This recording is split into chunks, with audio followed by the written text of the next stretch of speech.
Imagine being kicked out of your tribe 1,000 years ago. That basically meant certain death, because without your tribe's help, you couldn't hunt, you couldn't build shelter, not even defend yourself against wild animals. Back then, getting kicked out equals the end of your life. But fast forward a few thousand years and those threats are gone.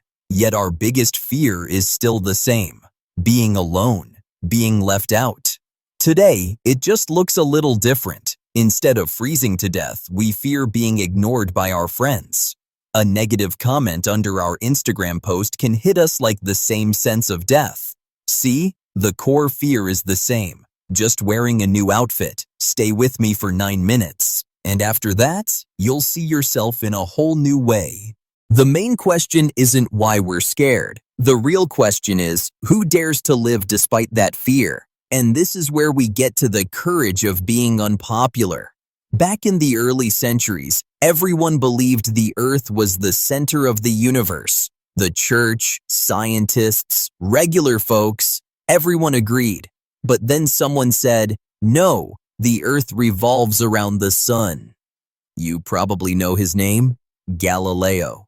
So, how did people react? Encouragement? Respect? Nope, none of it. He was put on trial and forced into silence. If he had pushed further, he might have been executed. He dared to speak the truth and became unpopular. Here's the interesting part.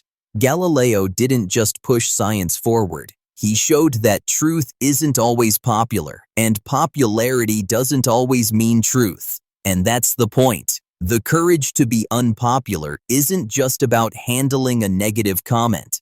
Sometimes it's about choosing whether you want to be liked or whether you want to be real. That choice still shows up every day, not in a centuries-old Inquisition court, but in our jobs, our relationships, even when we're about to post something online.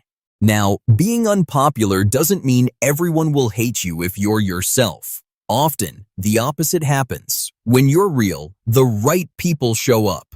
The issue is, too often we start drifting away from our true selves just to be liked. We wear masks. We say things we know others will enjoy, even if they don't reflect us. We do stuff thinking it'll earn us admiration.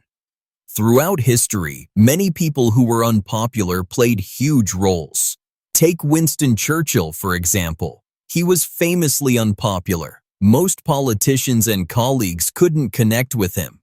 He knew it. But instead of letting it hurt him, he turned it into a strength.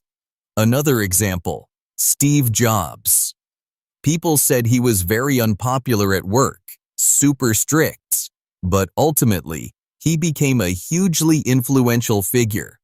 These people understood, even if they became unpopular, they could make the choices that were right for them. English psychologist Donald Winnicott introduced a concept called the false self. It's simple. We create a manipulated version of ourselves to be liked, to get approval. Carl Jung called it the persona. This fake self can be super successful, get good grades, land a job, rack up likes. But here's the problem. The more you keep that mask on, the further you get from your true self. And the result? Emptiness, fatigue, depression.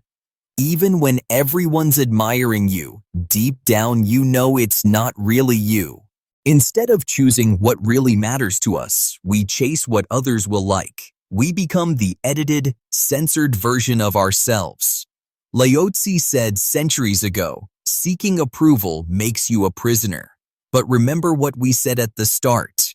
We're no longer humans from 1,000 years ago. No lion or wolf is chasing us to risk our lives. We can learn to choose, to not be trapped in the prison of approval. Most of the time, we think everyone is judging us, but in reality, they're not. Everyone's so wrapped up in their own problems and insecurities, they don't even have the bandwidth to think about you. Psychologists call this the spotlight effect. Research shows we seriously overestimate how much attention people pay to us. There's a famous experiment with students. They were given silly, embarrassing t-shirts to wear around campus. Afterward, they were asked, how many classmates noticed? They guessed 50%, but in reality, less than 20% did. The truth? People care way less than we think, and that is our greatest freedom. For years, we've been prisoners of something that didn't even exist, the illusion of approval. Think about it. All those anxious nights worrying what others think. Most of it was just a mirage. Real freedom doesn't just come from knowing. It comes from practicing. You have to learn to notice when you're sacrificing yourself for popularity. Try this. Wear something you genuinely like without caring what others think. Before making a decision, ask yourself, am I doing this for me or for approval? Or deliberately let someone dislike you, criticize you, and see what really happens.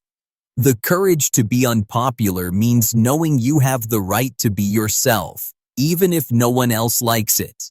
And yes, it's not easy. Our nature is wired to seek the crowd, to seek approval. So when you step out of that chain, your body and mind will resist. But like any muscle, this can be trained.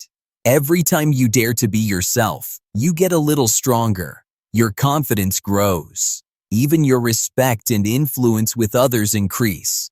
Because people trust those who have their own identity. Sometimes, it's better to be truly understood by 10 people than superficially admired by thousands. And that's where real freedom begins. To reach it, you have to go through a big identity crisis. What Jean-Paul Sartre called authentic existence. Society can feel like hell, slowly stealing your identity and giving you what it wants instead. Eventually, everyone dies, but not everyone truly lives. Real life starts when you dare to accept being unpopular as part of the journey. That's when you're neither a prisoner of the crowd nor a captive of approval. That's when you find your true self. If you've made it this far, it means you're searching for your own truth. So take a real step. Hit subscribe right now. This is where you learn to be strong, even when you're standing alone.